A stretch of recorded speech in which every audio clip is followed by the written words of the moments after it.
Nous sommes ravis de vous accueillir ce soir pour cette conférence de Jean-Paul Fontaine.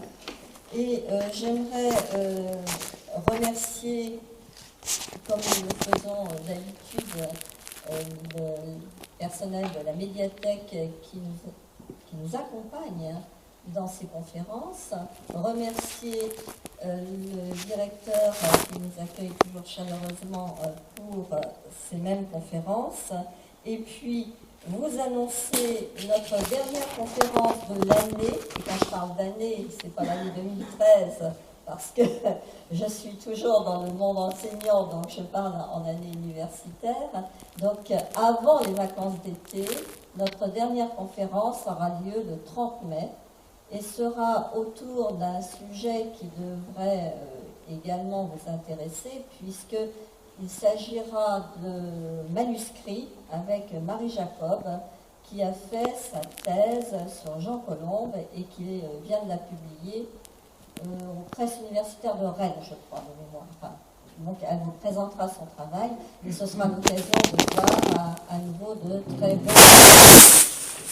Et puis, je vous rappelle que nos conférences n'existent que par votre générosité, donc n'hésitez pas surtout à nous rejoindre en adhérant aux amis de la médiathèque pour un coût extrêmement modique. J'ai le plaisir donc d'accueillir Jean-Paul Fontaine et la question d'ouverture, ça va être combien de vrais casins dans cette vitrine? Eh bien, c'est lui qui va vous apporter la réponse, certainement pas moi, puisque Jean-Paul Fontaine a consacré un ouvrage que vous avez là devant son ordinateur et qui recense tous les vrais casins par opposition aux faux casins. Vous savez, c'est un peu une histoire de Canada Dry, quelque part. Donc, je lui laisse tout de suite la parole pour vous présenter ces éditions d'origine rémoise. Et peut-être un mot quand même sur notre conférencier, qui est un grand spécialiste du livre. Il a écrit un ouvrage il y a quelques années qui s'appelle Le Livre des livres, je crois, sauf erreur de ma part. C'est bien ça, oui. Et il a aussi de grandes compétences dans tout le milieu bibliophilique, ce qui l'autorisait non seulement à écrire cet ouvrage, mais aussi à publier nombre d'articles dans des revues spécialisées. Lui-même avait lancé une revue à une époque. Donc là, ce soir, il est présent pour nous parler de Cazin. Merci. Merci. Il faut que je prenne un micro, non? Est-ce que vous m'entendez jusqu'au fond ou pas? Oui? Moi, je vais essayer de parler tout simplement un peu fort. Ça sera plus simple. Je n'aime pas beaucoup me promener avec un micro à la main. Alors, on va déjà allumer.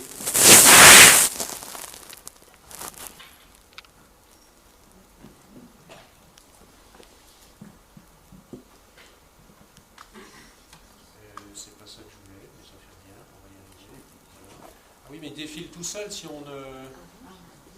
C'est le diaporama qui va tourner tout seul. D'accord. Alors on va suspendre.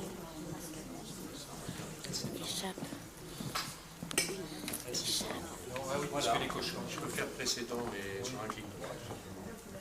Alors l'histoire commence avec ce livre. J'ai hésité et puis j'ai fini par me dire que vous faire une conférence magistrale comme à l'université, ça vous endormirait et moi ça finirait par me raser parce que je connais le sujet tellement par cœur que ça devient parfois fatigant de répéter toujours la même chose sur un sujet. Donc j'ai préféré reprendre le sujet avec vous au départ, au point de départ, puisque de toute façon l'intérêt de cette histoire c'est le côté pratique pour les collectionneurs dits bibliophiles et dits en l'occurrence ici casinophiles, de savoir de quoi on parle et de quoi il s'agit exactement comme objet livre, plutôt que de vous raconter de A à Z la biographie, la bibliographie, les références, et puis de vous dire au revoir et merci. c'eût été fatigant pour tout le monde. Alors, l'histoire de Cazin, pourquoi Cazin et qui est Cazin?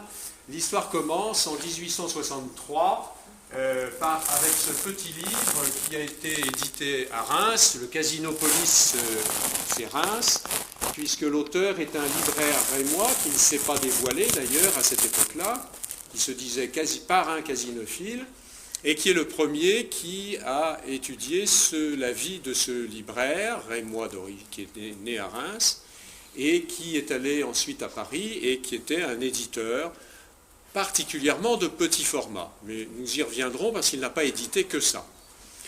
Donc, l'histoire commence à partir de ce livre. Et ce livre, depuis 1863, est la Bible des casinophiles. C'était le seul ouvrage de référence. Personne d'autre n'a jamais écrit sur ce Cazin que ce libraire rémois. Alors, quand j'ai eu cet ouvrage entre les mains, m'intéressant à l'histoire du livre en général, je ne suis pas spécialement casinophile, je ne collectionne pas spécialement les petits formats du XVIIIe siècle, mais quand j'ai parcouru cet ouvrage, je me suis aperçu de deux choses extraordinaires. D'une part, que ça ressortait, comme souvent, vous savez, au XIXe siècle, plus de la légende à la lecture, on le sentait très bien, parce que ce n'est pas un travail de type universitaire, avec des références, une bibliographie, ça ressemblait un peu à un conte, et puis des erreurs manifestes pour des gens qui s'intéressent un peu à l'histoire du livre ou qui collectionnent un peu les livres anciens et qui s'intéressent à ces collections, se rendent vite compte que c'est bourré d'erreurs, et d'erreurs qui non seulement sont manifestes du point de vue historique, mais qui, pire pour un libraire, puisque l'auteur est un libraire, des fautes graves d'ordre bibliographique, c'est-à-dire qu'on a tout de suite 2 ou 3 exemples de livres qu'il décrit et que manifestement il n'a jamais eu entre les mains, puisque j'ai eu la chance de les retrouver a posteriori, mais j'en avais quelques-uns sous la main à l'époque, où je prenais l'ouvrage décrit dans ce livre, et je ne trouvais pas, c'était pas le même titre, il manquait un mot dans le titre, la date était inexacte, donc l'histoire a commencé comme ça. Je me suis dit, j'habite Reims, j'ai la bibliothèque municipale à ma disposition, qui est quand même assez riche, qui est peut-être pas aussi riche que la vôtre, mais je n'en suis pas certain. Donc en ce qui concerne Cazin, en tout cas, elle avait une collection suffisamment importante, d'environ 200 à 250 Cazins répertoriés, et d'un autre côté, les archives municipales, qui étaient, pour ceux qui connaissent Reims, la bibliothèque municipale dite Carnegie, avaient à l'époque, les archives municipales se trouvaient à l'entresol, donc il suffisait de monter et de descendre, d'être en accord avec le conservateur, d'avoir carte blanche pour circuler simplement et librement, parce que sinon, j'aurais pas mis 20 ans à étudier Cazin et à sortir ce livre, j'aurais mis 50 ans, évidemment, parce que si j'avais dû faire la queue comme tout le monde en attendant qu'on me présente chaque ouvrage en salle de lecture, je n'y serais jamais arrivé, même chose aux archives. Donc grâce à un conservateur qui maintenant est aux cieux, qui s'appelait Roger Lallier, à Reims, j'ai eu cette autorisation pendant des années de circuler librement, sauf dans la réserve, bien évidemment, je vous rassure tout de suite, il fallait que je lui demande la clé à ce moment-là, et j'ai pu travailler sur les libraires et les imprimeurs rémois du XVIe au XXe siècle, aux archives, et j'avais toutes les pièces justificatives dans les rayons de la bibliothèque. Alors, je ne pouvais pas vous sortir un exemple. Cet auteur, ce libraire rémois qui a sorti cet ouvrage,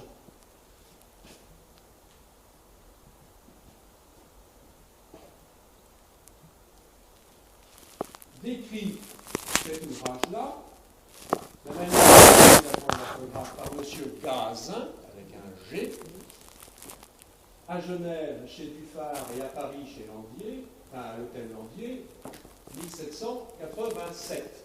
Alors 1787, ça correspond à l'époque, bon, je vais y revenir deux secondes sur Cazin et sa biographie très courte, de façon à vous situer sa vie dans le 18e. Et Brice Arginet, l'auteur du livre sur Cazin, décrivant cet ouvrage, dit voilà un Cazin authentique de 1787. Alors, un des exemples, et il y en a de nombreux dans l'ouvrage que je vous ai présenté précédemment, une erreur incompréhensible de la part et d'un libraire qui se dit bibliographe. Moi, je lis comme auteur Gazin, qui n'a rien à voir avec Cazin, le libraire, et l'édition est faite à Genève et se trouve à Paris.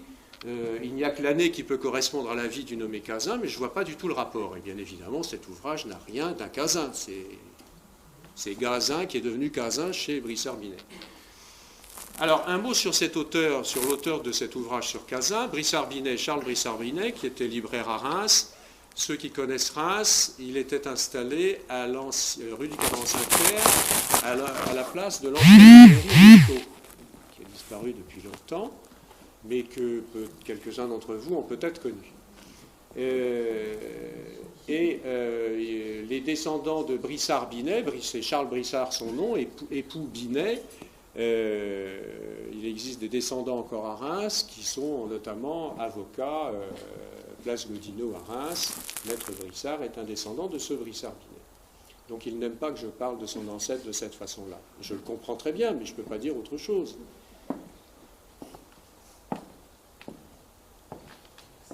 Devant les erreurs de cet auteur, un libraire parisien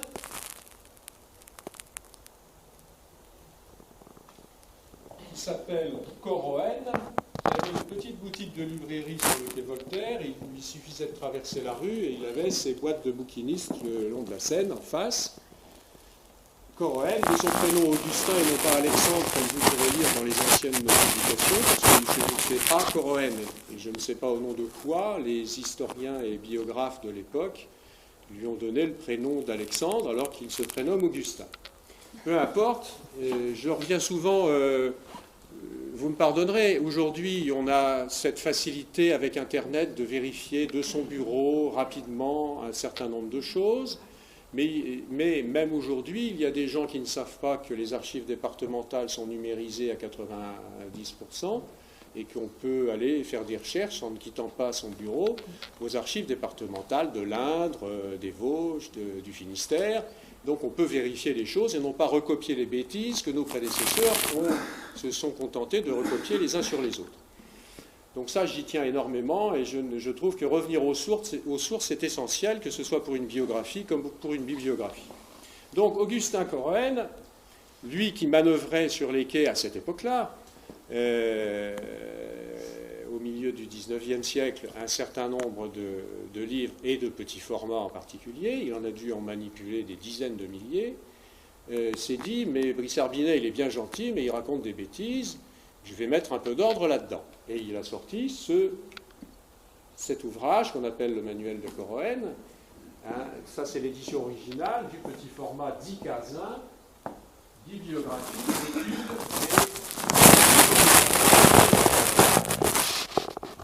et des gravures. Vous voyez que déjà, on dit du petit format dit Cazin. Et le problème, c'est que le petit format, oui, mais des dizaines de libraires et d'imprimeurs en France au XVIIIe siècle ont édité des petits formats.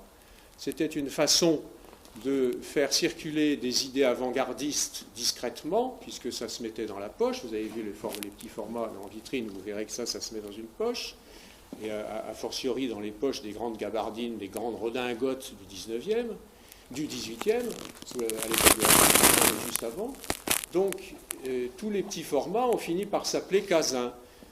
Format Cazin parce que Cazin, entre 1782 et 1795 à Paris, éditait des textes d'avant-garde dans ce format-là pour les faire circuler plus discrètement.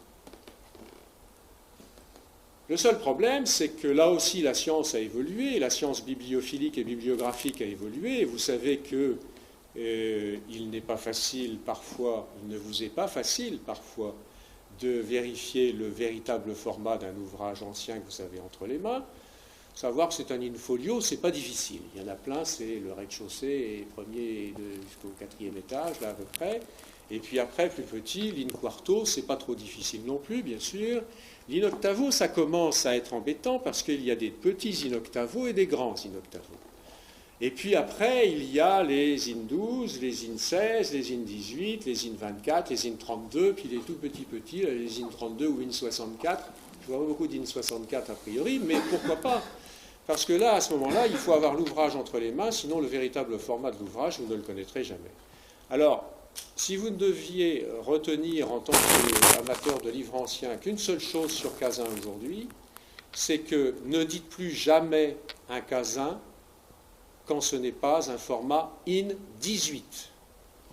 Il n'y a pas d'IN 24 de Cazin, il n'y a pas d'IN 12 de Cazin, et pourtant entre l'IN 12 et l'IN 18 ou l'IN 16, si vous les mettez sur la même étagère, souvent vous allez en trouver, ils ont exactement la même dimension, à peu près 127 mm sur 80 mm. C'est la taille moyenne à la fin du XVIIIe siècle des IN 18. Mais l'IN 18, le problème, c'est qu'il ressemble beaucoup à l'IN 12, même quand vous l'avez entre les mains et que vous l'examinez. Alors, on ne va pas faire de la technique, parce qu'il faudrait qu'on vous distribue des IN 18 et puis qu'on regarde les pontuseaux, les vergures par transparence, qu'on enquiquine le conservateur pour pouvoir aller se promener avec les livres devant la fenêtre. Donc ça ne va pas marcher. Retenez quand même une chose, qui est celle qui est facile à trouver chez le libraire ou chez le brocanteur ou dans la bibliothèque où vous vous trouvez, c'est que dans l'IN 18, les pontuseaux, c'est-à-dire les lignes blanches à travers, qui sont en fait, ils s'appellent pontuseaux, mais on ne devrait pas les appeler comme ça. Mais il n'y a que les fabricants de papier qui vous expliqueraient bien ce que c'est. Les lignes blanches séparées largement sur une feuille de papier regardée par transparence, vous avez des lignes blanches très serrées, qui peuvent être horizontales ou verticales, et des lignes blanches très espacées, de 2-3 cm selon le format, et qui sont soit verticales, soit horizontales. Selon le format, puisque c'est un problème de pliure de la feuille originelle par l'imprimeur, pour l'IN 18, les pontuseaux, ces lignes blanches par transparence du papier, doivent être verticales. Ça, c'est incontournable. Alors après, il y a besoin... Bon, déjà, de toute façon, vous allez chercher un IN 18, non pas dans un grand format, dans un grand livre. Il faudra que ce soit un petit. Donc, vous allez vite, tout de suite, voir si c'est un IN 18, il aura des pontuseaux verticaux. C'est un peu plus compliqué, hélas. Mais déjà, si vous retenez ça, c'est déjà pas mal. Vous ferez moins prendre par le format. Donc, Cazin, format 10 Cazin, IN 18. Tous les autres ont été tout simplement édités par un autre libraire. Il y en a qui faisaient les mêmes formats IN 18, d'ailleurs en plus que Cazin à Paris, il y en avait à Lille, il y en avait à Lyon, il y en avait à Marseille, il y en avait à Rennes, il y en avait à Bordeaux, qui étaient des éditeurs et qui eux aussi faisaient des petits formats et c'était pas défendu. Et comme c'était une période difficile, surtout pour diffuser des textes d'avant-garde, sur la page de titre, le deuxième point en dehors du format, la page de titre, vous ne trouverez pas le nom de l'éditeur sur la page de titre. C'est comme le port salut, si c'est marqué Cazin, c'est un Cazin. Il y en a. Parce que ceux-là, ce sont des textes qui pouvaient être diffusés sans risquer la Bastille. Mais pour d'autres textes, il ne s'agissait pas de mettre son nom, il ne s'agissait pas non plus de mettre le nom de l'imprimeur. L'imprimeur se gardait bien de mettre son nom, que ce soit au début comme à la fin, ou à la fin comme au début. Et donc, c'était des éditions anonymes, sous une fausse adresse. Pour Cazin, c'est Londres et rien d'autre. Quand on vous dit qu'un Cazin a pour fausse adresse Genève, non, ce n'est pas un Cazin, c'est un IN 18 édité à Lyon. 9 fois sur 10 pour l'adresse de Genève dans un petit format. Donc il faut que ce soit Londres pour que ce soit un Cazin. Et ensuite, il s'agit d'identifier l'imprimeur parce que vous allez identifier l'imprimeur, mais ça ne voudra pas dire que l'éditeur... Alors, l'éditeur peut être l'imprimeur lui-même. Mais ça ne veut pas dire que c'est Cazin l'éditeur. Il est libraire, il n'est pas imprimeur. Et Cazin n'a jamais été imprimeur, contrairement à ce qu'on peut encore entendre dire aujourd'hui. Il est libraire, il édite, c'est-à-dire qu'il paye l'édition. Il paye chez l'imprimeur l'impression de son ouvrage. Donc, le matériel typographique, le matériel utilisé en feuilletant ce livre, là, il faut avoir là aussi des connaissances assez profondes de l'imprimerie de l'époque, permettent de retrouver l'atelier d'imprimerie qui a imprimé cet ouvrage. sachant ensuite a posteriori, parce qu'il faut l'apprendre d'abord, puis vous l'utilisez après, c'est toujours pareil, vous n'utilisez qu'après. Il faut d'abord avoir des connaissances pour pouvoir les utiliser. Donc quand vous repérez un matériel typographique qui peut être rattaché à tel atelier, à tel imprimeur, et que vous sachez que tel imprimeur a déjà travaillé avec Cazin ouvertement, sur un livre où le nom de Cazin est indiqué, vous pouvez faire le rapprochement, etc., etc. Et puis il y a quelques autres possibilités, bien évidemment, d'identifier. Voilà, donc, Richard commence, bravo, avec les moyens qu'il avait à l'époque en 1863. Cohen, le Parisien, en 1877, qui essaye de corriger. Il n'a pas beaucoup de corrigé. Il a tout repris pratiquement et remis un peu au propre et dans l'ordre, année par année, par 5 années par 5 années, c'est classé dans son petit ouvrage, mais il n'y a pas beaucoup de choses nouvelles. Et il y a toujours autant de faux Cazin que de vrais. Alors, quel est ce problème entre vrai et faux Cazin?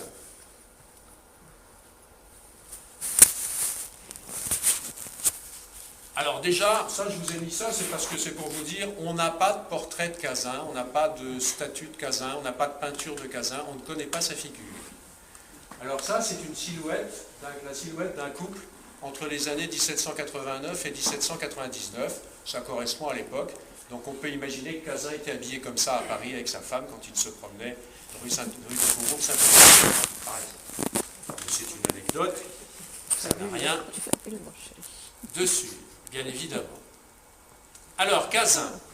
Cazin est né à Reims. Ceux qui connaissent Reims, c'est un coin de la place Royale.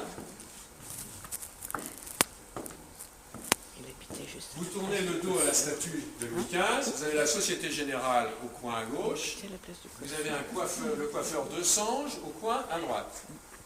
Cazin, la librairie de Cazin était installée à la place de la coiffure, je sais pas comment on dit, du coiffeur de Sange. Depuis des années, je réclame à la municipalité qu'on y appose une plaque. Cazin n'intéresse pas Reims. C'est quand même dommage. Mais il n'est pas né là. Il s'est installé là en 1771, parce que la place Royale, on a commencé à construire la place Royale à Reims en 1759, et que Cazin est né en 1724. Et Cazin est né en 1724, à peu près à l'emplacement de l'ancien conservatoire qui est devenu une banque, ici, rue Carnot, en face de la porte du chapitre, de l'autre côté, pour ceux qui connaissent Reims. Où son père tenait une librairie, et de là, il est allé ensuite, quand la place Royale a commencé à se construire, et à devenir bien belle, il n'a pas été très loin pour déménager sa librairie et s'installer.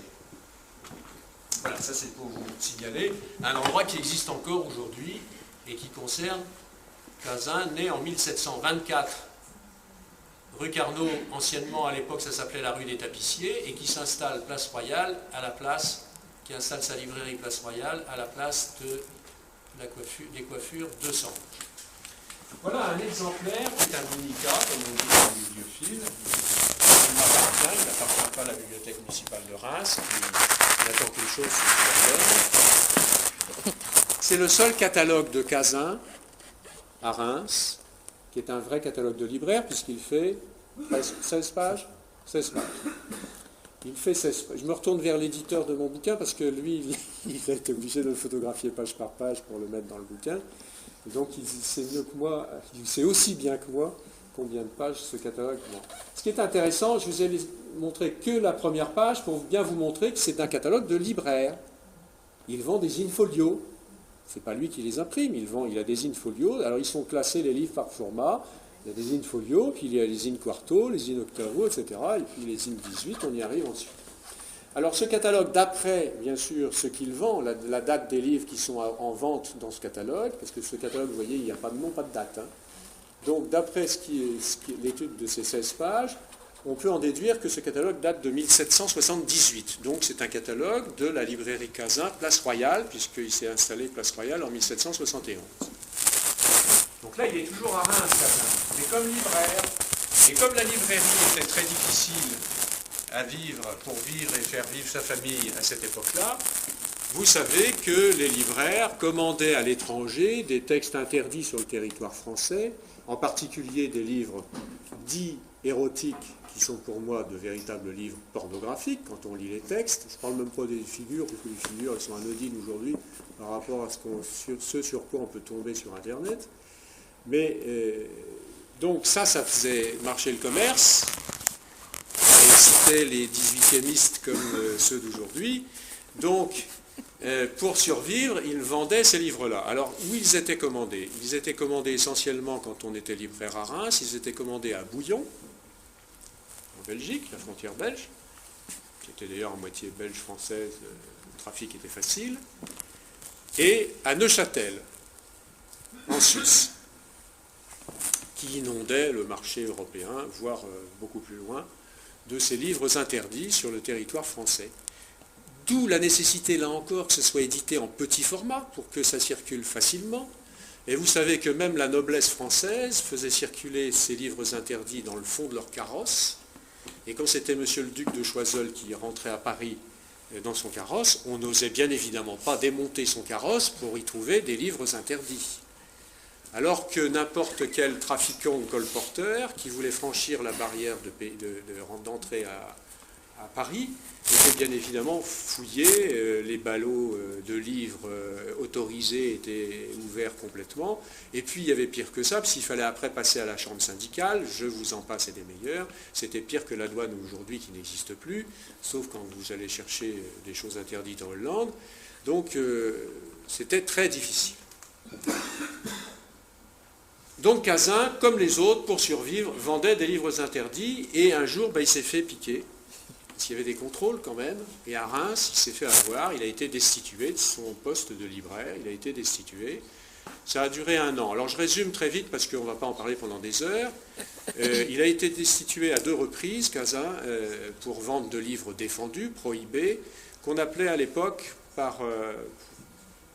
pour essayer de camoufler leur contenu, des livres philosophiques. Sur les catalogues, les catalogues manuscrits notamment, c'est bien inscrit livres philosophiques.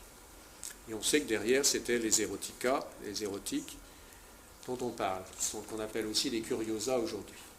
Donc, il a été destitué à 2 reprises, mais il avait la chance d'avoir épousé une fille dont la sœur avait épousé on va dire un inspecteur de police, pour simplifier les choses, rémois, qui avait un grand pouvoir, et grâce à son beau-frère, il a toujours réussi à récupérer son titre de libraire et à reprendre son commerce, au bout de, en gros, en moyenne, 1 année quand même d'arrêt, donc ça coûtait des sous, tout ça, et pendant ce temps-là, la famille, c'était pas facile à nourrir.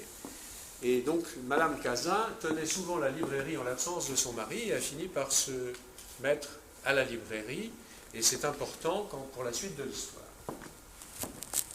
Et puis un jour, en 1764, le roi Louis XV, je dis bien, oui, j'ai failli dire, le roi Louis XV en avait marre de voir le trafic de livres défendus et a fini par une grande fouille, grand contrôle, Reims, Charleville, Bouillon. Pas Neuchâtel. Neuchâtel, il n'avait pas le droit d'y aller. C'était flanqué comme toujours, les Suisses. Donc, très bien. Encore, ils avaient raison, c'était pas ça. Mais il y a eu de grandes perquisitions chez tous les libraires, imprimeurs de toute la région Champagne-Ardenne septentrionale et la région de Bouillon. Et là, le pauvre Cazin, il s'est fait avoir et il est parti à la Bastille où il est resté pendant 9 semaines. En 1776, après une première fouille en 64, la deuxième en 76 et en 1776, donc contemporain à peu près de ce catalogue-là, qui peut être daté de 1778, il est allé à la Bastille pendant 9 semaines. J'insiste là encore, tout le monde a raconté et continue à dire pour ses nombreux embastillements, Cazin, etc. Non, il est allé une seule fois, 9 semaines. C'est pas mal, mais c'est tout, il n'y est jamais retourné. Il n'y est jamais retourné pour une bonne raison, c'est que là, il a été ruiné. J'ai fait le calcul par rapport aux chiffres que l'on possède, parce qu'on n'a pas grand-chose comme archives sur Cazin, mais on a quand même une 30aine de lettres qui sont à l'université de Neuchâtel, et qui ne parlent que de son travail de libraire et de ses éditions et de ses problèmes financiers, etc., de gestion de librairie, donc c'est intéressant. Et ça a été quand même estimé l'équivalent de plus de 60 000 euros de déficit. 60 000 euros, hein, aujourd'hui, convertis aujourd'hui. Pour une petite librairie de province de l'époque qui vivotait, c'est énorme. Donc pendant des années, il est resté tranquille. Et surtout, il a cherché, en sortant en 1776 de la Bastille, en décembre 76, il y est resté d'octobre à décembre, il a surtout cherché à quitter Reims. Parce qu'il dit, je ne vais pas continuer à vivre à Reims, c'est pas possible, ma librairie ne me permettra pas de faire vivre ma famille. Je vais essayer de m'installer à Paris. Donc il a cherché pendant quelques années un associé à Paris ou une possibilité d'installation à Paris. C'est comme ça qu'en 1779, il a fait la connaissance d'un imprimeur et libraire qui s'appelait Jacques-François Valade, d'origine toulousaine, qui était monté à Paris s'installer, et qui était imprimeur depuis peu, depuis 1 an ou 2, et qui avait, lui, créé une petite collection en petit format, cette fameuse collection de petit format dit Cazin. En fait, on devrait l'appeler collection Valade, car c'est lui l'inventeur de cette collection, et il a édité tous les textes d'avant-garde pour une bonne raison, c'est qu'il était à coquiner. Il était un peu ce qu'on dirait aujourd'hui, comment on appelle ça, ceux qui donnent des renseignements à la police? Une taupe, un indique, oui. Il était un indique, et il était très copain avec l'inspecteur général de la police de Paris de l'époque, Le Noir, parce que Le Noir était bibliophile. Et Le Noir avait la charge du pilonnage des livres interdits qui se passaient à la Bastille. Donc, qu'est-ce qui s'est passé? Il a envoyé Valade, puis ensuite il a envoyé Cazin. Valade a envoyé Cazin, son associé, à la Bastille pour le pilonnage. Et Le Noir donnait l'ordre de mettre de côté un exemplaire de chaque livre interdit qui était pilonné pour sa bibliothèque. Et on le sait pourquoi, parce que la Bibliothèque nationale possède le catalogue de la bibliothèque du nommé Le Noir, qui est la plus belle collection française, donc mondiale, de livres interdits du XVIIIe siècle. Il s'en faisait réserver, et notamment pour les amateurs de Curiosa dont on parlait tout à l'heure, c'est une collection fantastique.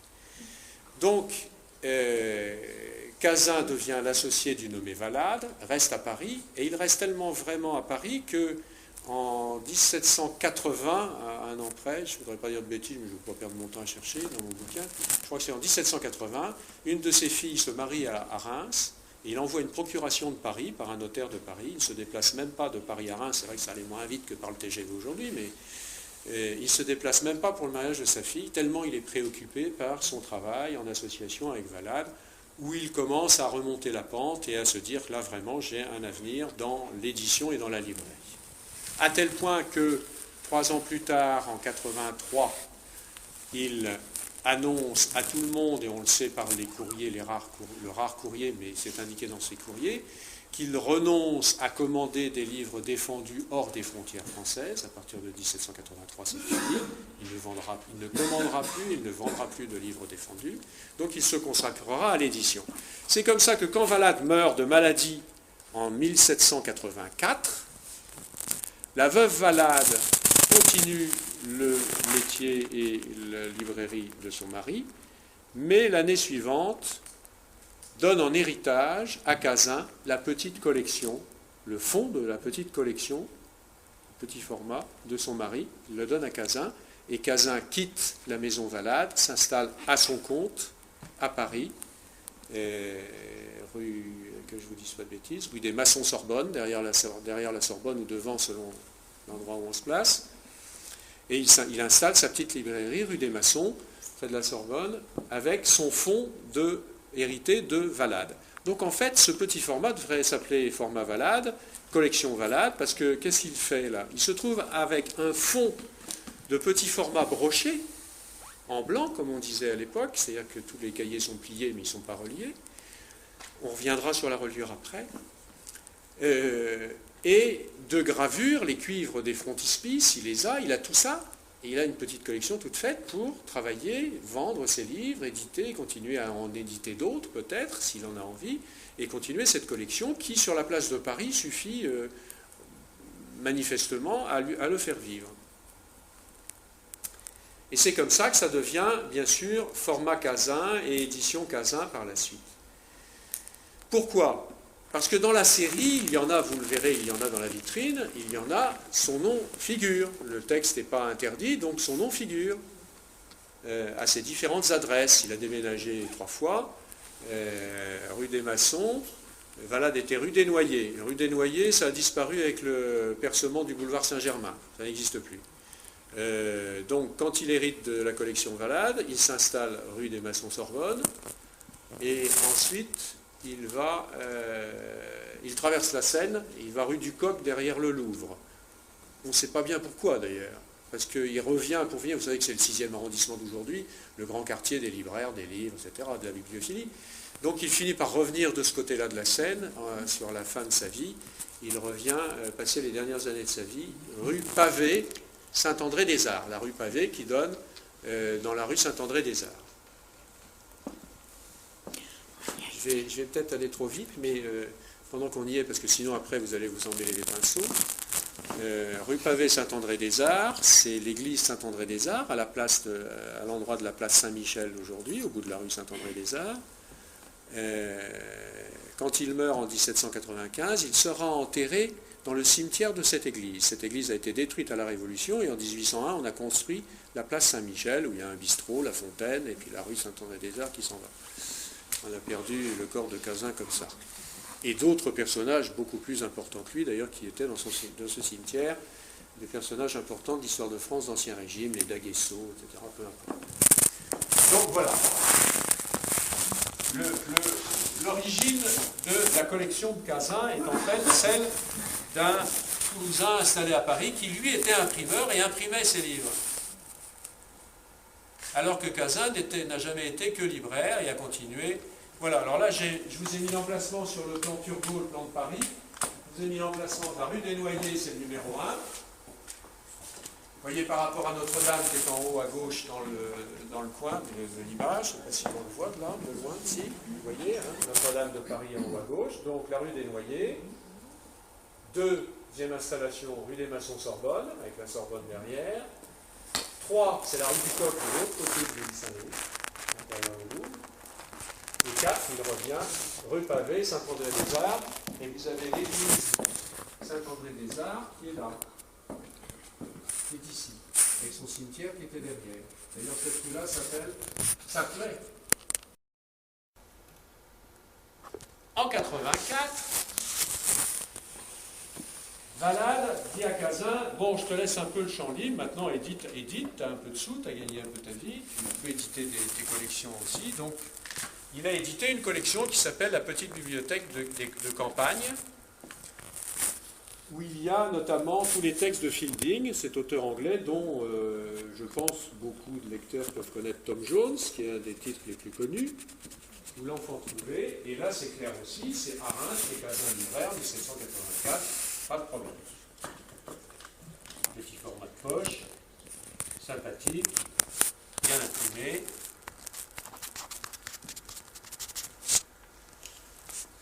En 85, Cazin se met à éditer une autre collection, une deuxième collection, en n'étant pas le propriétaire comme il le sera l'année suivante. Et il décide d'éditer une collection d'auteurs italiens. La Mainte du Tasse, texte très connu, très diffusé, à la mode.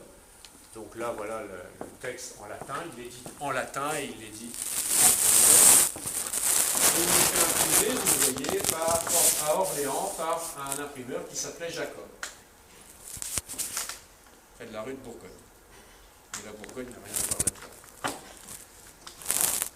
Ça pour les bourguignons présents dans la salle. Et vous avez vu la page de titre, en face il y a ce frontispice, comme souvent dans ces petits formats, de très beaux frontispices, gravés essentiellement, le grand graveur de Cazin, c'est un nommé Delvaux, et c'est celui qui l'emploiera le plus.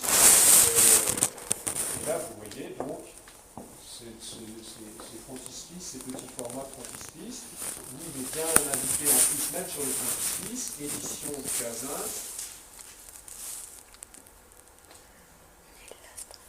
Muratori, italianisant, Maçon, hein, rue des Maçons, numéro 31.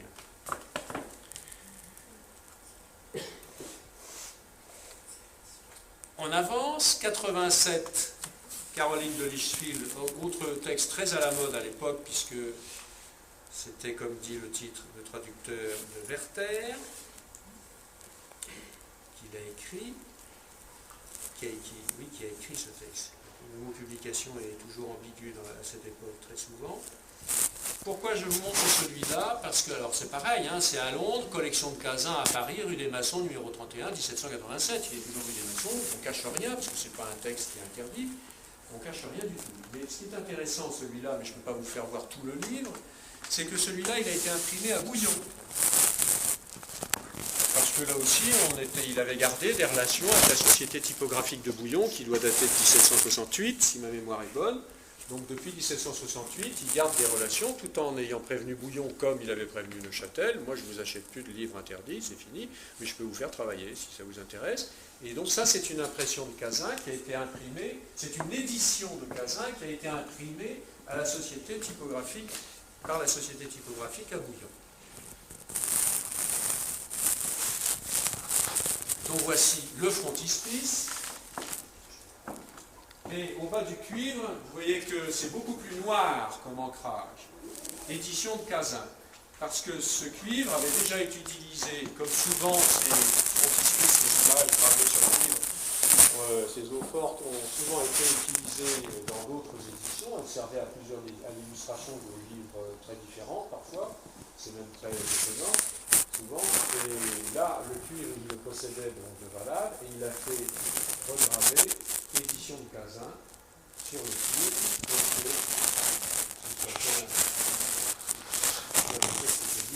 Tout ça, à la fois par la page de titre où son nom est dessus, et sur le frontispice. Et on voit bien que c'est une regravure, puisque l'encre mord beaucoup plus que l'édition de Cazin regravée sur le cuivre, et que ça apparaît beaucoup plus noir au tirage.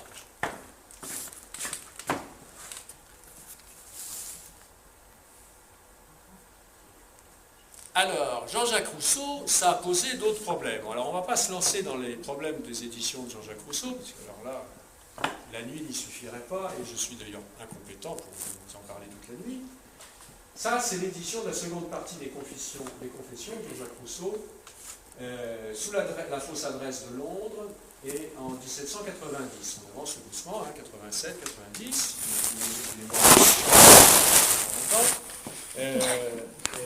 c'est le format IN18, et cette édition, d'après le matériel typographique, ça n'a pas été difficile à retrouver, et en plus de ça, on en a la preuve que je vais vous montrer après. Cette édition a été imprimée à Neuchâtel, par la Société typographique de Neuchâtel. Donc il utilise les services de l'imprimerie de Bouillon et les services de l'imprimerie de la Société typographique des deux villes frontières. Et quand on étudie le matériel utilisé par l'imprimeur, c'est facile à retrouver. L'imprimeur s'appelle Fauche-Borel, qui ensuite s'est installé à Genève.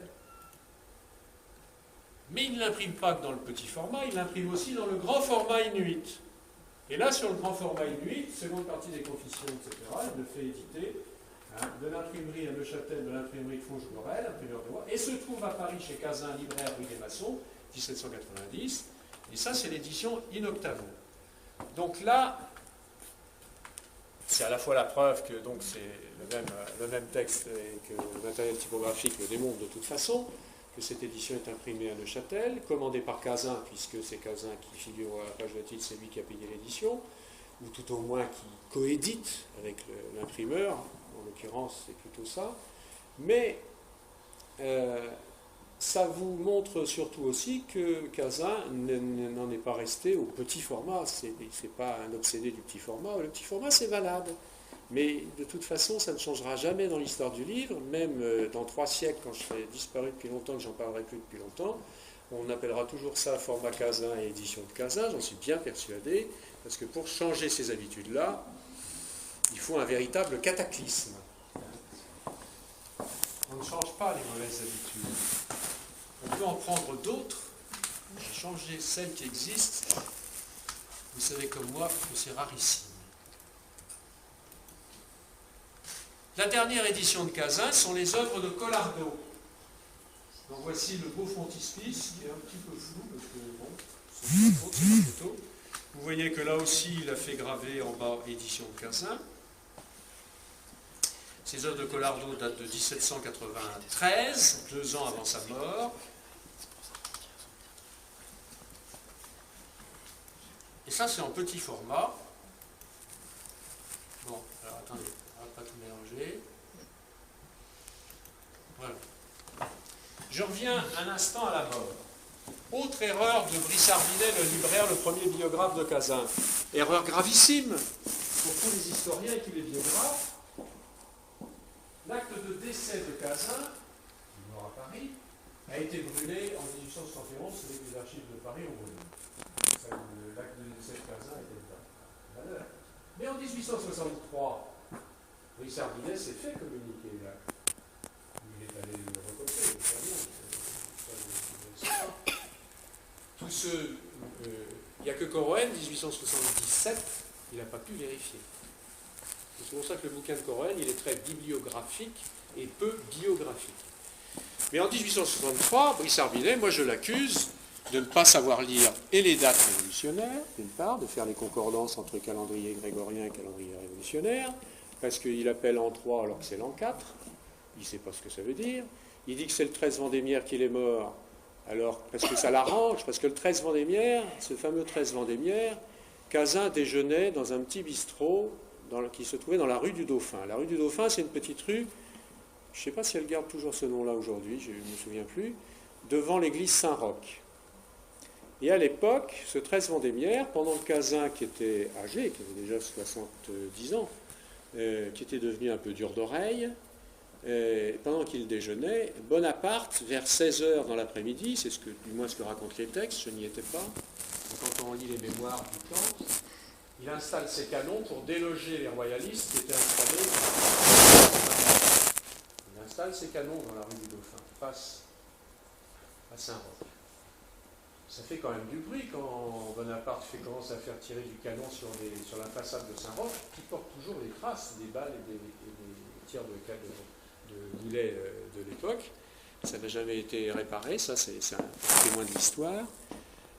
Ça fait quand même du bruit. Il y a des gens qui sortent dans la rue, qui sortent du restaurant, et Cazin dit quoi, qu'est-ce qui se passe? Et il sort, et il prend un éclat en plein ventre. Il prend un éclat. Il tombe par terre. 13 Vendémiaire, cet épisode-là, Saint-Roch, par Bonaparte, c'est 13 Vendémiaire en 4, 1795. Brissard-Binet, il dit, bah oui, alors il est mort le 13 Vendémiaire en 3. Alors déjà, il dit en 3, alors passons. Bon, on peut dire c'est une faute typographique dans son bouquin. Je veux bien. Je suis gentil, je veux bien. 13 Vendémiaire en 4. Mais quand vous lisez l'acte de décès qu'il a donc recopié et qu'il publie dans son livre, vous apercevez que l'acte, il est daté du 15 Vendémiaire en 4 et que le texte dit bien que les deux témoins viennent déclarer à la section X révolutionnaire du quartier, que Cazin est mort ce jour, 15 Vendémiaire, des suites de ses blessures. Il a été blessé par son boulet de canon, mais à l'époque, voilà, on l'a ramené chez lui et il est mort 2 jours après. Donc, vous pouvez corriger tous les livres qui parlent de Cazin, il n'est pas mort le 13 Vendémiaire, ça fait bien, c'est la date où Bonaparte bombarde Saint-Roch, c'est facile à retenir, il est mort 2 jours après, il n'est pas mort le 13. On fait de l'histoire, on fait de l'histoire. On fait de la biographie ou on ne fait pas de biographie. On raconte des légendes et on raconte les grolles dans la langue bretonne.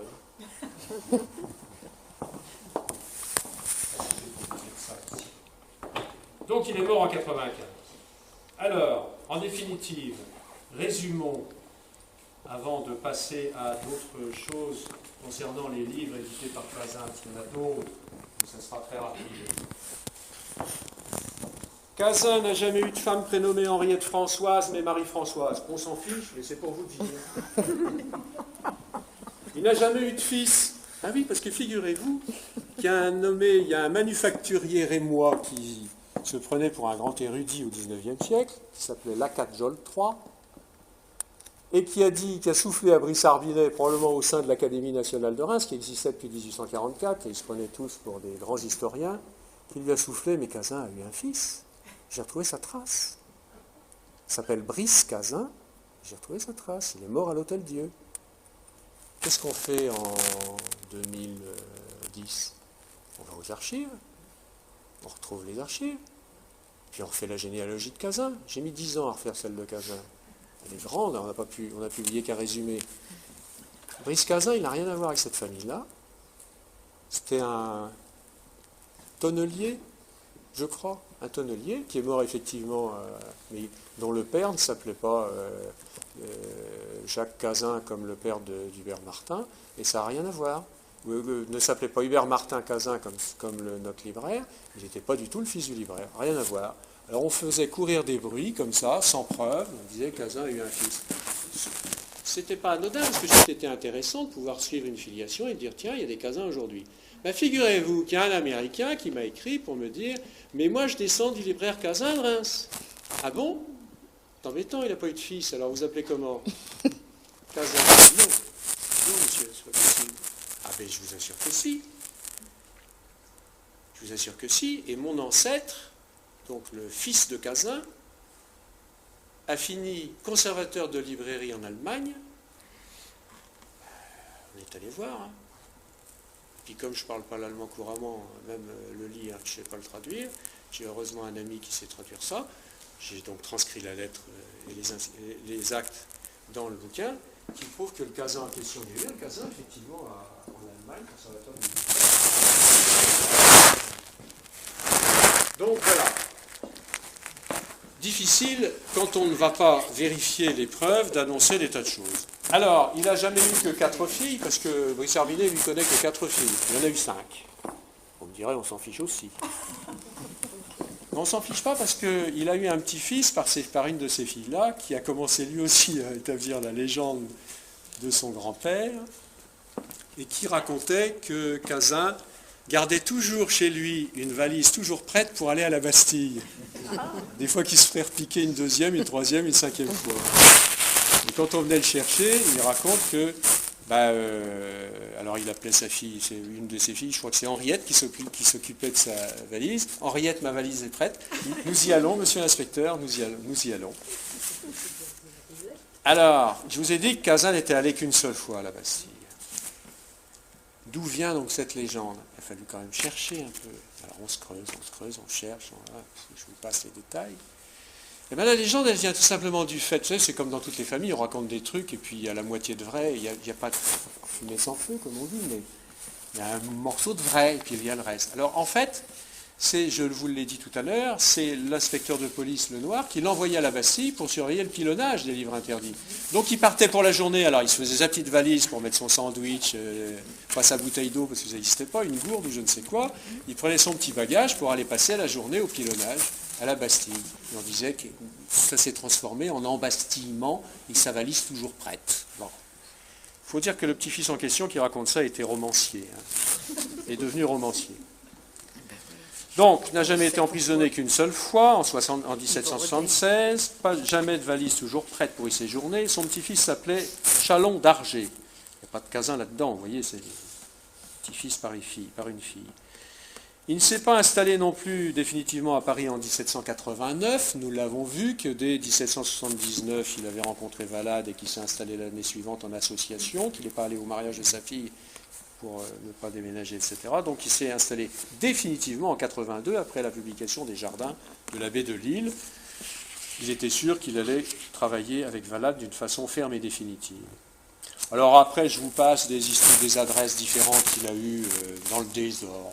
On ne vérifie même pas. Alors que c'est facile, c'est indiqué, vous l'avez vu pour certaines éditions, mais pour les autres c'est facile aussi. On retrouve l'adresse sur certaines éditions. On a toutes les adresses successives de Cazin en fonction des dates. C'est pas difficile d'établir une chronologie et d'essayer de retrouver sa trace. Alors après, la grande invention de Brice Herbinet. Vous savez comment on fait pour inventer une vie de quelqu'un qu'on ne connaît pas?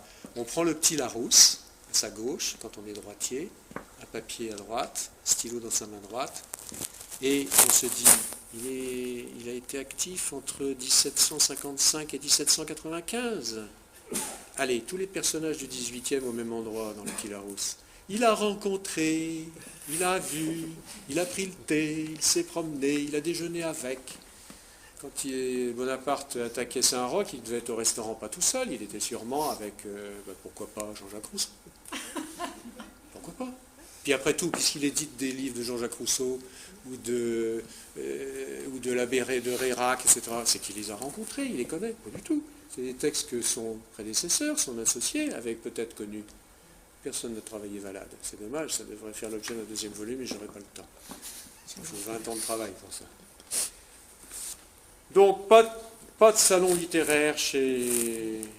C'est Brissard Binet qui a inventé tout ça avec son petit dictionnaire biographique à côté. Et quand on prend la liste qu'il décrit, c'est effectivement ça. C'est carrément, il y a la liste. Il y a une page, c'est le listing complet de tous les personnages littéraires d'une époque très précise et très limitée. N'a jamais été imprimeur, je vous l'ai dit 10 fois, je vous le répéterai jamais assez, parce que comme il s'agit d'édition de livres, Cazin imprimeur, jamais. Libraire, oui, imprimeur, jamais. N'a jamais édité de livres érotiques. En particulier, il y en a deux qu'on lui attribue et que continuent à lui attribuer différents experts, aux chevilles qui enflent, qui sont plutôt des attireurs de gogo dans les salles de vente. En particulier, un qu'on appelle le Meursius François, l'entretien galant d'Aloysia, édité à Citer, sans nom, en 1782, avec 12 gravures non signées, et La Tentation de Saint-Antoine, sous l'adresse de Londres, en 1782 aussi. Alors vous avez vu qu'en 1782, de toute façon, il était l'associé de Valade, il commençait à peine à éditer des petits formats qui ne lui appartenaient pas, qui étaient de son associé. Alors après, pour l'identification des livres, on a parlé du papier bleuté, qu'on dit nous plus volontiers chez les bibliophiles du papier azuré. Donc il ne peut pas être responsable du papier. L'éditeur, le libraire, l'éditeur. Donc c'est vrai qu'il y a certains petits formats où on rencontre du papier un peu bleuté. Et généralement en plus, tout le livre n'est pas de ce papier bleuté, c'est alterné avec du papier blanc, etc. Donc c'est en fonction du stock de l'imprimeur, et c'est un pur hasard, et que Cazin n'a jamais édité tous ses livres sur du papier bleuté. Vous en avez la preuve dans ceux qui sont là de toute façon. Mais on l'a écrit et on continue parfois à l'écrire. Il n'est pas responsable, bien sûr, non plus, je passe, puisque je vous ai dit suffisamment de fois qu'il n'était pas imprimeur, il n'est pas responsable des caractères, alors, les petits caractères fins, très élégants de Cazin. Non, non, non. C'est soit un imprimeur parisien, il pouvait être Guizot, Pierret, Pierre, soit Jacob à Orléans, soit la Société typographique de Bouillon, de Neuchâtel, etc. Mais pas lui, il n'est pas responsable de ça, c'est l'imprimeur. Ça permet, c'est vrai, d'identifier l'imprimeur, bien sûr. Les caractères, les fleurons, les dispositions typographiques, les gravures, je ne vois pas en quoi il est responsable des gravures, qui commande des gravures éventuellement à un graveur, d'accord, mais en quoi il en est responsable, je n'ai jamais compris. Il y a mieux que ça, encore. Il n'a jamais utilisé les presses d'imprimeurs que Brissard Binet appelle Fruard et Caillot. J'ai cherché partout. J'ai interrogé les spécialistes de l'histoire de la typographie à Paris et ailleurs. J'ai fouillé moi-même, j'ai fini par trouver que ces Fruard et Caillot n'existaient pas, ils n'ont jamais existé. Il n'y a jamais eu d'imprimeur Fruard et Caillot.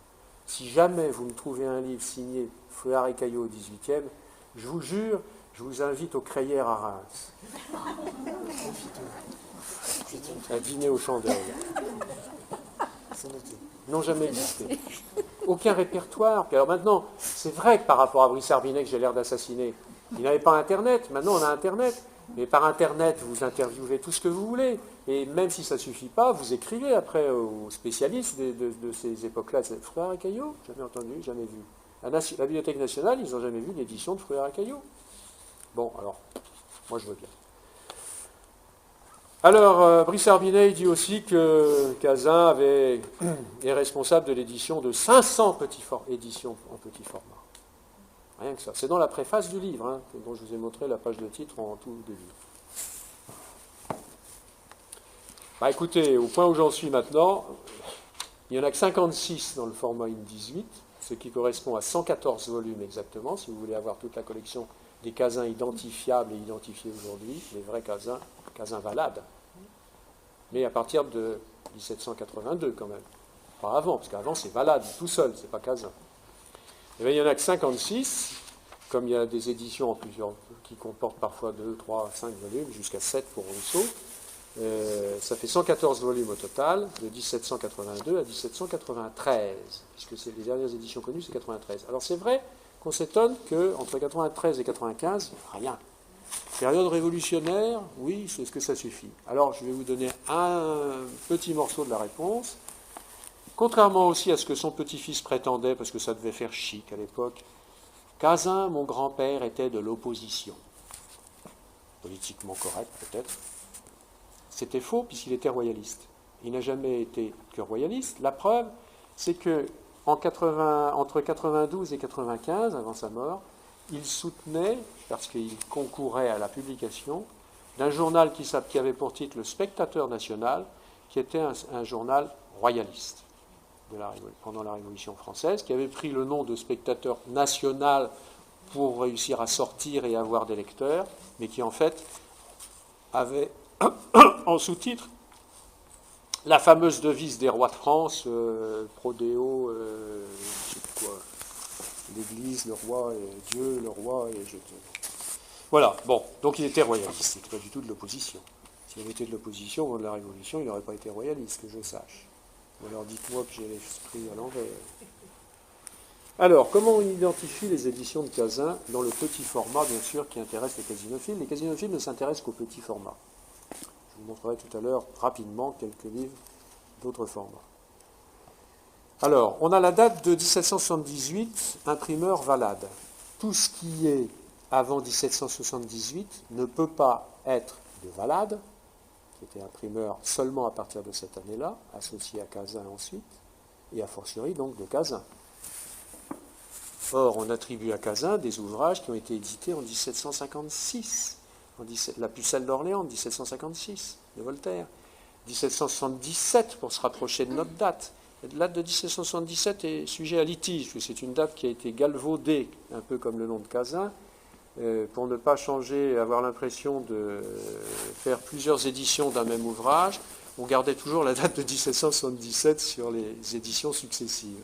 Donc il y a beaucoup d'éditions de 1777 dans les publications françaises de cette époque qui ne datent pas de 1777, qui sont postérieures.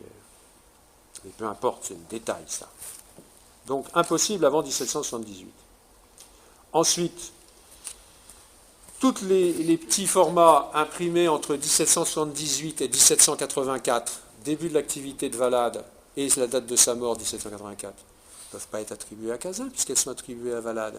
Valade, il met son nom, et quand il ne met pas son nom, on a par d'autres procédés d'identification des imprimeurs, de lettres, de catalogues, etc. C'est Valade, donc c'est pas Cazin. Donc successeur de Valade, Cazin est devenu propriétaire de la collection seulement en 86.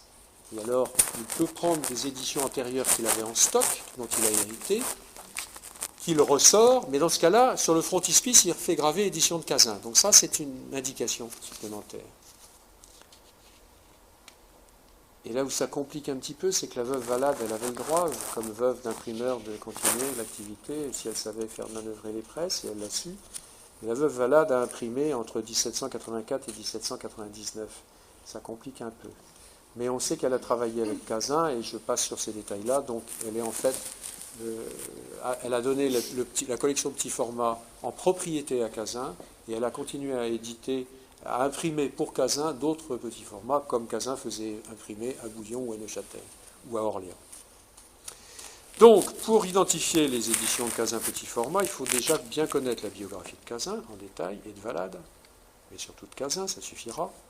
Et puis avoir aussi la connaissance des producteurs autres en France, d'éditeurs autres qui éditaient aussi des textes en petit format. Les plus connus, je vous donne des noms comme ça, mais prenez pas de notes surtout, c'est bête. Non mais c'est dans tous les livres, ça. Courette Villeneuve à Orléans, très connu. Le Houck à Lille, très connu. Donc petit format, pareil. Avec soit le nom de Le Houck, soit pas de nom non plus. Donc ça complique, bien sûr, mais le matériel typographique, c'est facile à reconnaître, puisqu'on a les livrets de ces imprimeurs-là, où on a le matériel typographique en images imprimées. Aimé de la Roche, les frères Bruiset et les frères Péris à Lyon, Tuto à Liège, Didot à Paris.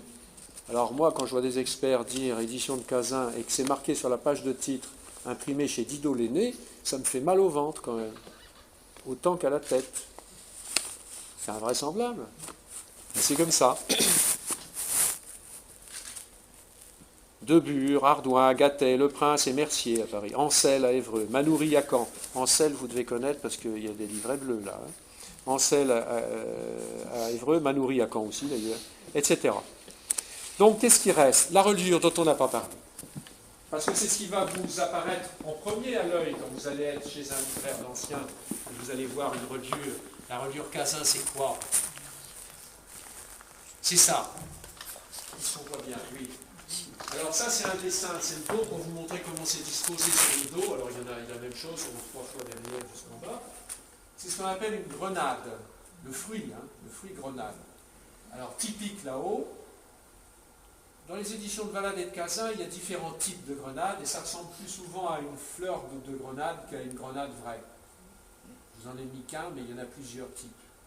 Mais en gros, cette disposition, elle est comme ça, déjà. Ça, c'est pour le dos. Alors là où ça se complique, c'est que, voilà, l'édition de Cazin de l'époque de Cazin. Vous voyez, la grenade n'est pas la même non plus, là encore, hein, c'est un autre type. Et puis sur les deux plats, vous avez ce triple filet. Les tranches sont toutes dorées, toujours. Enfin, toujours. J'ai des exemplaires qui ne sont pas passés chez le relieur, donc ils ne sont pas passés chez le doreur non plus, les tranches ne sont pas dorées. Mais bon, c'est une reliure d'attente, donc voilà, c'est compliqué. Mais bon. Ça, c'est le Cazin typique que vous rencontrerez. Alors, personne ne s'est jamais intéressé à l'histoire de la reliure des Cazins, enfin des 10 Cazins. Aucun historien de la reliure ne mentionne, vous regarderez, si vous avez des bouquins sur l'histoire de la reliure chez vous, vous regarderez, la reliure Cazin ne figure dans aucun ouvrage, notamment les plus grands de Vauchel, l'histoire de Vauchel, ou d'autres même antérieurs, ça n'existe pas. Personne ne s'y est jamais intéressé. Alors, vous allez encore apprendre une petite chose. Voilà d'autres Cazins avec d'autres grenades. Vous voyez comment sont disposées les pièces de titre et de tomaison. Alors 12 cm de haut, hein, en gros, hein, et 80 de large. Petit format. Alors dites-moi voir, ça c'est quoi? C'est Cazin ou c'est pas Cazin? Ça en a l'air. Ça c'est du Cazin, enfin du Valade Cazin, en marocain. Les autres c'était du veau, là c'est du marocain. Et ça? C'est un Cazin ou c'est pas un Cazin? C'est fait exprès de ne pas vous montrer le titre bien. Mais d'après ce que je viens de vous dire, elle est un peu frottée cette reliure, elle est un peu malmenée, la photo est floue. Mais je vous confirme qu'il y a les grenades et le triple filet. Ben oui, seulement c'est embêtant parce que celui-là il est de 1756. Et la reliure est d'époque. Texte. Le texte est un peu antérieur, il de 54. Et puis quand vous regardez ce que je vous ai dit pour le format, plus les contusos, etc., c'est un in-12. Donc c'est pas un Cazin. Mais je n'ai jamais dit qu'il le vendait pour un Cazin. Mais ça c'est Barboux. C'est un imprimeur-éditeur parisien, antérieur, qui a vécu un peu avant Cazin, et qui est lui l'inventeur de cette reliure que Valade a copiée. Et ça, personne ne l'avait jamais remarqué. C'est pour ça qu'il ressemble beaucoup à un Cazin. Voilà du Barboux encore. On dirait pas des Cazins en marocain, monsieur le libraire? Eh bien, ce sont des hymnes 12 de la collection Barboux qui commence en 1752, des auteurs latins. Il y en a toute une série qui a une quarantaine. Et ce sont des hymnes 12. Alors, c'est vrai que quand on les met l'un à côté de l'autre, il n'y a pas beaucoup de différence. Un petit peu plus grand ceux-là quand même. Mais c'est surtout là pour la reliure, vous voyez que c'est le type de reliure qui a été utilisé par Valade et que Cazin a continué à utiliser. Aucun historien ne s'est intéressé, quel atelier, si c'était lui-même. Alors, moi j'ai un petit détail à vous signaler quand même. Cazin était libraire, il n'était pas imprimeur, mais il était relieur. Est-ce que lui-même n'avait pas un atelier de reliure ensuite attaché à sa librairie. De toute façon, jusqu'à preuve du contraire, on ne sait pas quel est l'atelier de reliure qui faisait les reliures des petits formats.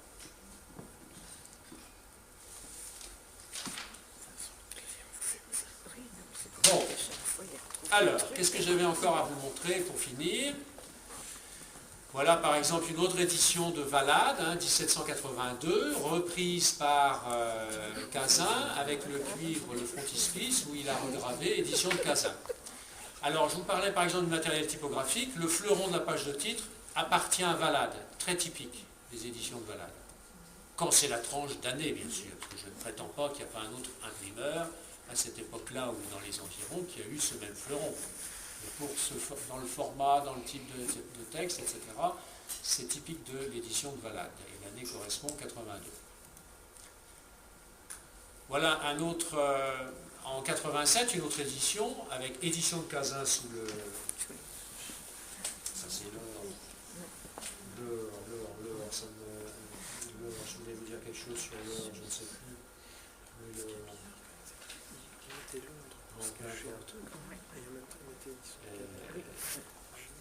Toujours, alors l'intérêt, voilà, c'est toujours, vous avez bien compris que l'intérêt, ce n'était pas de voir les Cazins où il y avait son nom marqué sur la page de titre, c'est Londres et pas de nom, bien sûr.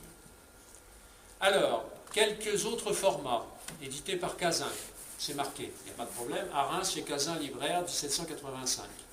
Histoire des Allemands, in octavo, qu'il a édité à partir de 1785 jusqu'en 89, il y a 6 volumes, imprimés, édités par Cazin, imprimés par la veuve Valade.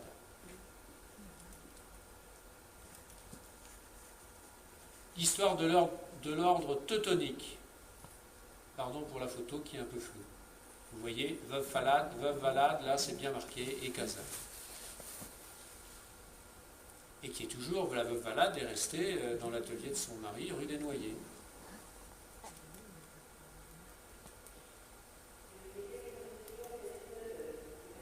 Beaucoup plus rare, considération importante sur les droits et les devoirs respectifs de la France et des États de l'Empire d'Allemagne possessionnés en Alsace. Alors là, c'est une coédition avec De Seine et Gattet, libraire au Palais Royal. Donc, Blanchon, c'est intéressant parce que Blanchon, il a été apprenti chez Cazin, et il est d'origine rémoise. Et puis Cazin, libraire, rue du Coq Saint-Honoré, dont je vous parlais, où il est resté qu'une seule année. On a coédité ça. Alors, un mot sur la fin de Cazin. Quand Cazin est mort en 95, sa veuve a poursuivi, et puis en 99, elle a vendu le fonds des petits formats à une association entre 3 individus qui s'appelaient Richard, Caille et Ravier. Et on voit effectivement des éditions des années 1800, 1805, 1810 chez Richard, Caille et Ravier, collection de Cazin. Ne pas se tromper, ça n'a rien à voir avec Cazin qui était mort depuis 1795, mais ce sont les héritiers de la collection, enfin les acheteurs de la collection à la veuve de Cazin. Et ça, c'est le premier catalogue qui date de 1799 de cette association. C'est un catalogue rare. Tenez-vous bien, je l'ai trouvé à Melbourne. Je ne suis pas sûr que la Nationale en ait un exemplaire. Je n'ai pas voulu les embêter. Vous savez, travailler avec la Nationale, c'est très difficile.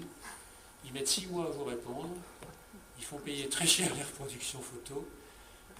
On a plus vite fait de travailler en province, voire jusqu'à l'étranger, qui sont beaucoup plus rapides, qui répondent tout de suite. Maintenant avec Internet, Melbourne, je ne suis pas allé à Melbourne, ils me l'ont envoyé. Pas voyager. Alors un mot sur les casinophiles dont je parlais à M. Berquet tout à l'heure. J'ai très peu rencontré de grands casinophiles. Bon, casinophile, c'est pas avoir 3-4 Cazins dans sa bibliothèque, c'est ceux qui essayent d'avoir d'une manière exhaustive, surtout ceux qui n'avaient comme Bible que la Bible de Brice Arbinet, où il disait qu'il y en avait 500. Vous vous rendez compte? Eh bien, ce monsieur, en 1868, on a vendu à Paris chez Adolphe Labitte, libraire, célèbre libraire parisien, sa bibliothèque, la bibliothèque d'un monsieur L de L.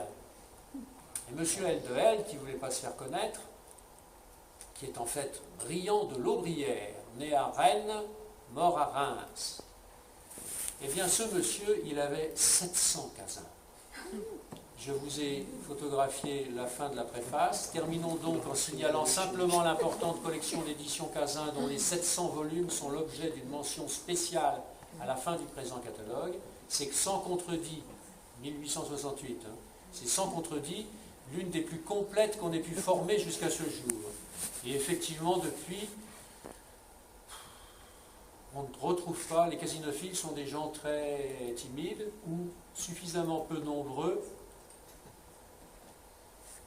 Et ça, c'est une lettre datée de 1888, 20 ans après le catalogue de la vente, d'un nommé Léon de Labessade, bibliophile très connu, un publiciste parisien, qui commande à Durel, libraire parisien, sur son catalogue, le numéro 113, Comte de la Fontaine, de volume Cazin. C'était pas un Cazin, le Comte de la Fontaine, ils sont de 1777, ils ne sont même pas de Valade. Numéro 114, Fable de la Fontaine, même époque. Vous voyez, appelé Cazin, parce que la référence en 1888, c'est Brissard Linet. Et pour lui, c'était Cazin. Il connaissait tellement mal la biographie de Cazin qu'il ne faisait pas attention aux dates. Régnier, les œuvres de Régnier, Cazin 2 volumes, etc. Si vous avez ces 6 volumes, veuillez me répondre à mon bureau 16 avenue La Bourtonnais et je passerai moi-même chez vous, car j'ai hâte de vous voir pour le paiement que je ne serai en mesure de faire qu'à fin février. J'attends votre mot. Donc vous voyez que même les grands collectionneurs avec particules parisiens de l'époque avaient des fins de mois difficiles. Voilà. Cette lettre ne m'appartient pas, elle appartient à un de mes amis libraires présents dans la salle, qui a bien voulu que je vous la montre. Ça, c'est la dernière référence sur Cazin. Oui, encore quelques erreurs. Avec un frontispice, je vous raconte cette histoire-là et puis on en finit là. J'ai même pas le mot. Il en manque, il va être 7 heures. 7 heures, bon Dieu. Je vous raconte l'histoire de ce frontispice, que ça vaut le coup. Enfin, je pense que ça vaut le coup. Non ? Oui. Alors, je vous raconterai aussi bien volontiers l'histoire de mon éditeur, qui est là ici, qui est la crème des hommes et le plus parfait des éditeurs, parce que pour trouver un éditeur pour éditer un livre sur Cazin, je vous assure, c'est la croix et la bannière. J'ai pas mis autant de temps pour trouver un éditeur que pour l'écrire, le bouquin, mais presque. 3-4 ans. Ça, c'est une histoire fantastique. Comme quoi on peut être inspiré quand on est plongé dans un personnage pendant 20 ans. J'ai rêvé avoir rencontré Place Saint-Michel sur les margelles de la fontaine du Cazin une nuit de brume. Je ne vous mens pas.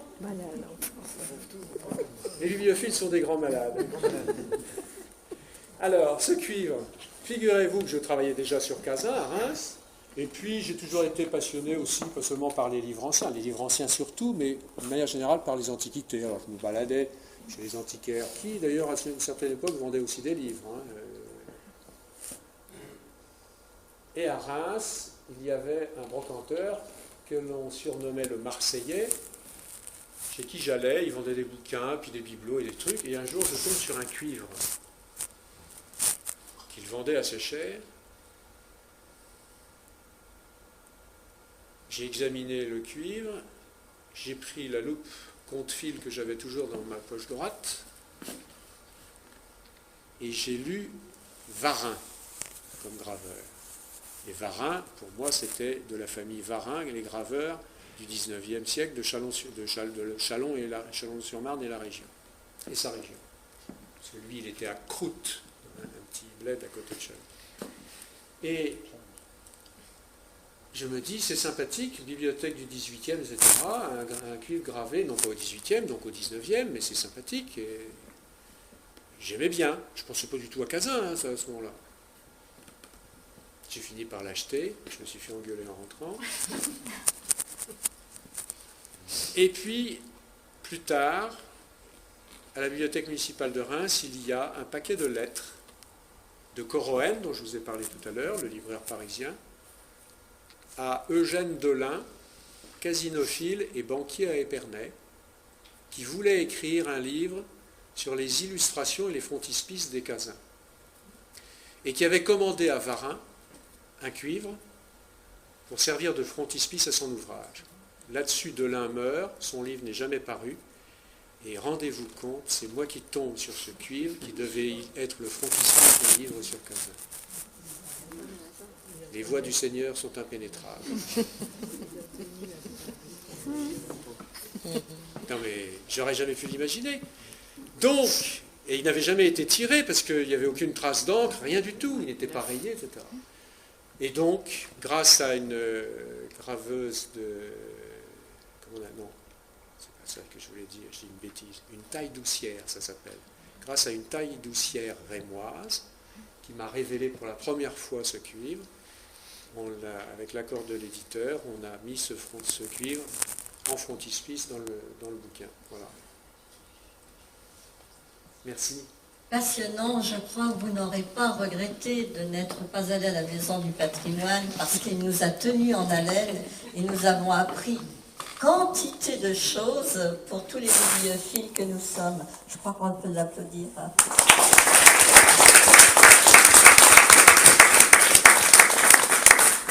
Alors, je ne force pas de vente, hein. Je n'ai pas de droit d'auteur, je vous le dis tout de suite, c'est vraiment un ami d'éditeur, parce qu'il n'y a pas d'éditeur qui paiera des droits d'auteur pour ce genre de bouquin.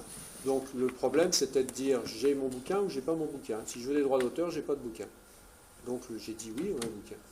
Alors, ce livre a été tiré à 400 exemplaires, il en reste un petit peu, pas tant que ça d'ailleurs, tout le tirage de tête est épuisé, les luxes en grande partie, mais bon, ça c'est un ordinaire, hein. Tirage ordinaire, où il y a quand même beaucoup d'illustrations, hein. Vous avez tous les IN 18, ils y sont. Si vous en voulez un, vous savez que vous n'avez pas le droit de l'acheter ici dans le sein de la médiathèque, c'est une honte, mais je verrai M. Barouin bientôt.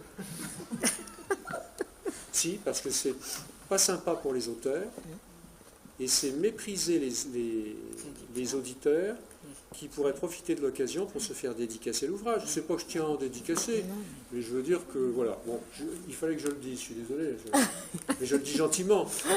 Je le dis gentiment. Mais comme j'ai la possibilité que je verrai, je râlerai, officiellement.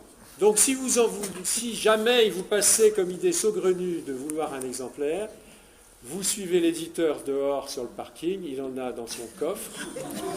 Il fait de la vente clandestine. C'est bien, nous restons dans les livres clandestins. Ce sont les meilleurs. Et comme il ne pleut pas, nous avons la chance de ne pas avoir de pluie, ça vous ne serez pas obligé de vous couvrir pour sortir. Mais je vous le fais circuler. C'est l'éditeur qui vous offre en circulation un exemplaire.